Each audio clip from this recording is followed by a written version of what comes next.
तुम्ही काय निकाल देणार आहे त्याच्यामध्ये? आरो इथेच आहेत ना, शहरामध्येच आहेत ना, मग काय झालं याला?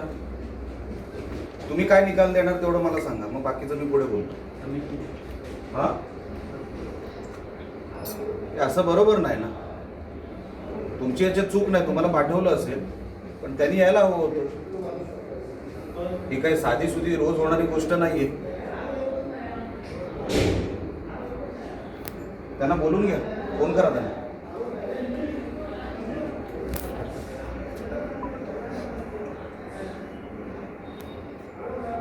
सांग खाली आनंद, कोणी काय गडबड करू नका, गपचूप राहा.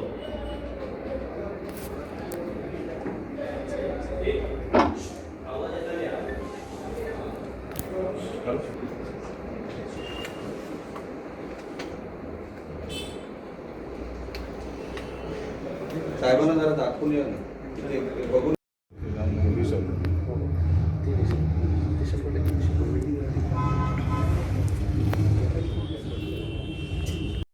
त्यांचं काम नाही, त्यांनी खाली थांबलं.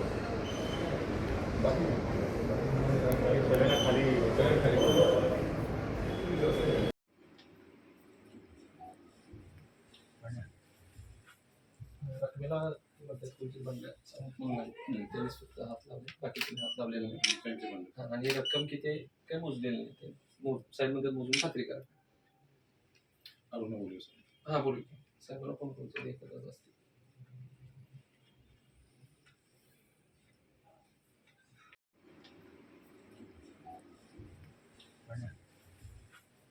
रकमेला मध्यस्थीची बंद त्यांनीच फक्त हात लावले, बाकीचे हात लावलेले नाही.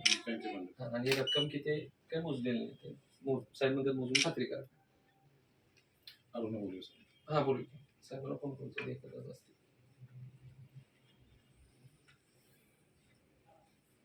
बॅग मिळाली पैशाची, त्याच्यामध्ये साधारण मला वाटतं बघून 20 ते 25 लाख रुपये असावे. हे विजय केनवडेकर यांच्या घरी हे पैसे काय करतायत, हा माझा सवाल होता त्यांना. त्याचं काही ते उत्तर देऊ शकले नाही. ते म्हणतात मी बिल्डर आहे, कोणी पैसे दिले असतील, सेलचे पैसे झाले ते आता त्यांना सगळं यंत्रणेला सांगावं लागेल, निवडणूक आयोगाला सांगावं लागेल.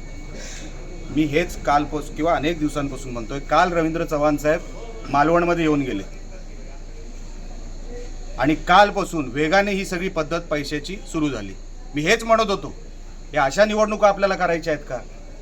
ही पद्धत आहे का निवडणूक लढायची? तुम्ही मैदानात येऊन लढा ना. आज आपण 26 तारखेवर आहोत. 26 तारखेला एका घरामध्ये माझा आरोप अधिकाऱ्यांना पण आहे की हे काही एकच बॅग नाही आहे, त्या घरात अजून बॅग आहेत, त्या शोधून काढाव्यात, निवडणूक अधिकाऱ्यांनी शोधून काढाव्यात आणि योग्य ती कारवाई ती करणार किंवा त्यांनी करावी. पण ही निवडणूक लढायची जर आपण आज 26 तारखेवर आहोत, अजून 5 ते 6 दिवस जायचे आहेत. एका घरामध्ये तुम्ही 25-25, 50-50 लाख रुपये भरून ठेवलेले आहेत. मालवणमध्ये अशी 8-10 घरं आहेत. काय करायचं तुम्हाला निवडणुकीमध्ये? नेमकं काय धुमाकूळ घालायचं आहे तुम्हाला? जिल्ह्यामध्ये अशा निवडणुका कधी होत नव्हत्या. ही कुठली पद्धत आहे? ही निवडणुकीची जर पद्धत असेल तर काय निवडणूक लढून फायदा आहे? अहो ते घर बघा, विजय केनवडेकर त्यांच्या घरात फोटो बघा. 2 फोटो तर मला सन्मान्य रवींद्र चव्हाण साहेबांचे दिसले. मी जे काय आरोप करत होतो की कशासाठी आपण हे सगळं करताय, पुरा वातावरण गढूळ करून टाकायचं, शहराची वाट लावायची, ह्यांना काय विकास करायचा नाहीये. ह्यांना हेच करायचं आहे, कुठल्या तरी मार्गाने हेच करायचं आहे. म्हणून माझी विनंती निवडणूक आयोगाच्या अधिकाऱ्यांना पण होती.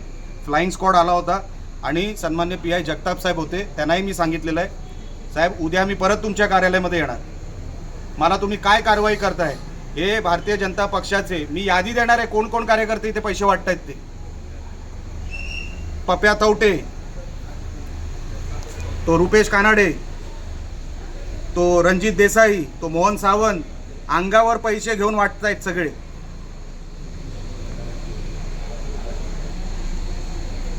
अशा निवडणुका अजून 5 दिवस जायचे आहेत. विचार करा, हे आत्ता बॅगा आलेल्या आहेत, या रोज यांच्याकडे बॅगा पोचवायची एक यंत्रणा तयार आहे.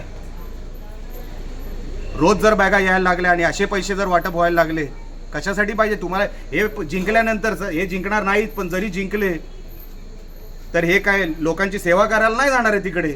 हे जे पैसे वाटतायत ना ते लुटायला जाणार आहेत परत नगरपालिकेमध्ये, शहराला खड्ड्यात घालतील. म्हणून माझी तुम्हाला सगळ्यांना हात जोडून विनंती आहे, हे आताच हे गांभीर्याने आपण सगळ्यांनी, आपणही पत्रकार आहात, आपणही गांभीर्याने घ्यावं. मी त्यांना सांगितलं तुम्हाला पुऱ्या शहरामध्ये सर्च मारावं लागेल. लॉ अँड ऑर्डरचा प्रश्न तयार होईल. आज रात्रीपासून जशी पोलीस यंत्रणा असेल तशी माझी पण यंत्रणा असतील. मला बघायचं आहे या शहरामध्ये हे कोण धुडगूस घालतोय ते. पण मी हे होऊ देणार नाही. मी सगळ्या यंत्रणेला सांगितलं आहे माझ्याकडून पूर्ण सहकार्य मिळेल, पण हे सगळे जे घाणेरडे प्रकार चालू ना ते थांबवावेत. एवढं सांगून आता मी सन्माननीय विजय केनवडेकर आणि बंड्या सावंत वरती आहे, तो कुडाळचा कार्यकर्ता. मला सांगितलं मी फ्रेश व्हायला इकडे आलो. अरे तू फ्रेश व्हायला इकडे का आला? तुझा काय संबंध या घराशी? आणि ड्रायव्हर, मी बोललो तू वरती काय करतोय? मग तो चावी द्यायला आलो. आम्ही जेव्हा आतमध्ये शिरलो आणि विचारलं, म्हणजे बघत होतो, तर हे दोघं आतल्या खोलीत, जिथे तुम्ही पैशाची शूटिंग केली असेल, हे दोघं आतल्या खोलीत पळाले आणि ते पैसे डिस्पोज करायला ते प्रयत्न करत होते. त्यांना माहीत नाही मी तयारीने आलो होतो, खालपर्यंत इकडे सगळी तयारीने होतो. ते पळायचे सगळे मार्ग बंद होते. त्यांना जेव्हा कळलं ते गपचूप वरती बसले. त्या विजय केनवडेकरांची घमेंड बघा किती आहे. त्यांना माहिती आहे ते सुटणार आहेत, काही होणार नाही त्यांच्यावर कारवाई, किरकोळ काहीतरी कारवाई होईल, ते सुटणार आहेत. त्यांना माहिती आहे सगळं. म्हणून बघा त्यांची शूटिंग घ्या, तुम्ही घेतलीच असेल. काय घमेंड आहे चेहऱ्यावर. हे पैशाचं घमेंड आहे. उतरवायला वेळ लागणार नाही. आतापासून ते 2 तारखेच्या निकालापर्यंत, म्हणजे 3 तारखेला निकाल आहे, 2 तारखेला पूर्ण सकाळपर्यंत आम्ही ह्याच्यावर लक्ष ठेवून आहोत. आम्ही जी काय कारवाई अधिकाऱ्यांना संबंधित करायला सांगितलेली आहे ते योग्य पद्धतीने करतील अशी विनंती मी त्यांना केलेली आहे. अशी आशा मी बाळगतो त्यांच्याकडून. आणि आता उद्या जेव्हा मी त्यांच्या कार्यालयात जाईन, ते काय कारवाई करतायत हे मी तुमच्यासमोर परत एकदा येईन.